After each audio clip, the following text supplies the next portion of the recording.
আজি হাজাৰ হাজাৰ মানুহৰ উপস্থিতিত বানপীড়িতসকলৰ এটা বিশাল গণসমাৱেশ, মই গণসমাৱেশ বুলি ক'ব নোখোজোঁ, আৰ্তজনৰ আৰ্তনাদ আজি প্ৰকাশ কৰা হ'ল। আৰু শিৱসাগৰৰ মাজমজিয়াত একেবাৰে বৰ্ডিং ফিল্ডত এই আমাৰ যি আৰ্তনাদ, সেই আৰ্তনাদ প্ৰকাশ কৰা হ'ল। আজি আমাৰ সভাই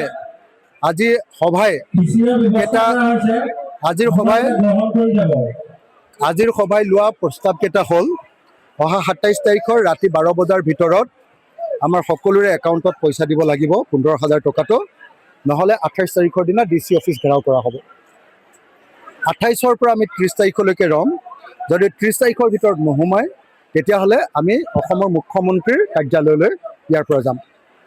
তো এই আন্দোলনৰ কাৰ্যসূচী আজি ঘোষণা কৰা হৈছে। ১০ লাখ ক্ষতিপূৰণ, 10 লাখ টকাৰ ক্ষতিপূৰণটো মেণ্ডেটৰী, সকলোকে দিব লাগিব। আৰু আমাৰ ছমাহৰ কাৰণে ইলেক্ট্ৰিচিটিৰ ফিজটো ফ্ৰী কৰি দিব লাগিব। বেংকৰ যিটো EMI, সেই EMI-টো বা ফাইনেন্স কোম্পানীবিলাকৰ EMI-টো অহা ছমাহলৈ আমাৰ বন্ধ কৰি দিব লাগিব।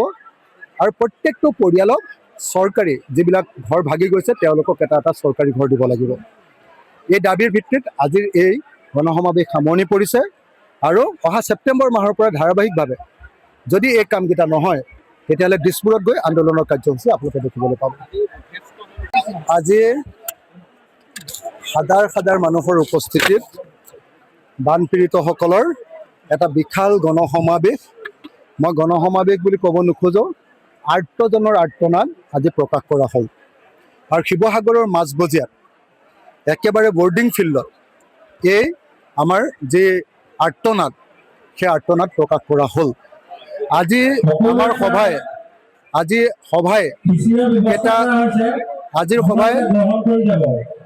আজিৰ সভাই লোৱা প্ৰস্তাৱকেইটা হ'ল, অহা ২৭ তাৰিখৰ ৰাতি ১২ বজাৰ ভিতৰত আমাৰ সকলোৰে একাউণ্টত পইচা দিব লাগিব ১৫,০০০ টকাটো, নহ'লে ২৮ তাৰিখৰ দিনা DC অফিচ ঘেৰাও কৰা হ'ব। ২৮ৰ পৰা আমি ৩০ তাৰিখলৈকে ৰ'ম। যদি ৩০ তাৰিখৰ ভিতৰত নোসোমায় তেতিয়াহ'লে আমি অসমৰ মুখ্যমন্ত্ৰীৰ কাৰ্যালয়লৈ ইয়াৰ পৰা যাম। তো এই আন্দোলনৰ কাৰ্যসূচী আজি ঘোষণা কৰা হৈছে। ১০ লাখ ক্ষতিপূৰণ, 10 লাখ টকাৰ ক্ষতিপূৰণটো মেণ্ডেটৰী, সকলোকে দিব লাগিব। আৰু আমাৰ ছমাহৰ কাৰণে ইলেক্ট্ৰিচিটিৰ ফিজটো ফ্ৰী কৰি দিব লাগিব। বেংকৰ যিটো EMI, সেই EMI-টো বা ফাইনেন্স কোম্পানীবিলাকৰ EMI-টো অহা ছমাহলৈ আমাৰ বন্ধ কৰি দিব লাগিব। আৰু প্ৰত্যেকটো পৰিয়ালক চৰকাৰী যিবিলাক ঘৰ ভাগি গৈছে তেওঁলোকক এটা এটা চৰকাৰী ঘৰ দিব লাগিব। এই দাবীৰ ভিত্তিত আজিৰ এই গণসমাৱেশ সামৰণি পৰিছে। আৰু অহা ছেপ্টেম্বৰ মাহৰ পৰা ধাৰাবাহিকভাৱে যদি এই কামকেইটা নহয় তেতিয়াহ'লে দিছপুৰত গৈ আন্দোলনৰ কাৰ্যসূচী আপোনালোকে দেখিবলৈ পাব।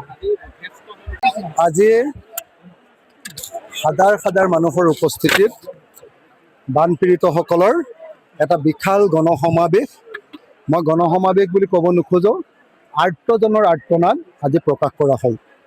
আৰু শিৱসাগৰৰ মাজমজিয়াত একেবাৰে বৰ্ডিং ফিল্ডত এই আমাৰ যি আৰ্তনাদ, সেই আৰ্তনাদ প্ৰকাশ কৰা হ'ল।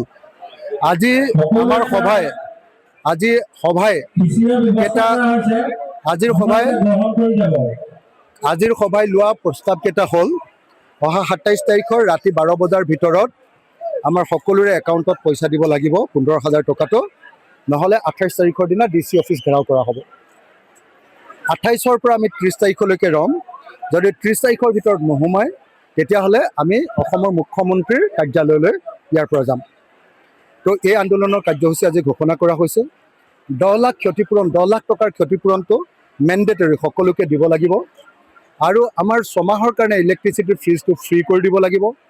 বেংকৰ যিটো EMI, সেই EMI-টো বা ফাইনেন্স কোম্পানীবিলাকৰ EMI-টো অহা ছমাহলৈ আমাৰ বন্ধ কৰি দিব লাগিব। আৰু প্ৰত্যেকটো পৰিয়ালক চৰকাৰী যিবিলাক ঘৰ ভাগি গৈছে তেওঁলোকক এটা এটা চৰকাৰী ঘৰ দিব লাগিব। এই দাবীৰ ভিত্তিত আজিৰ এই গণসমাৱেশ সামৰণি পৰিছে।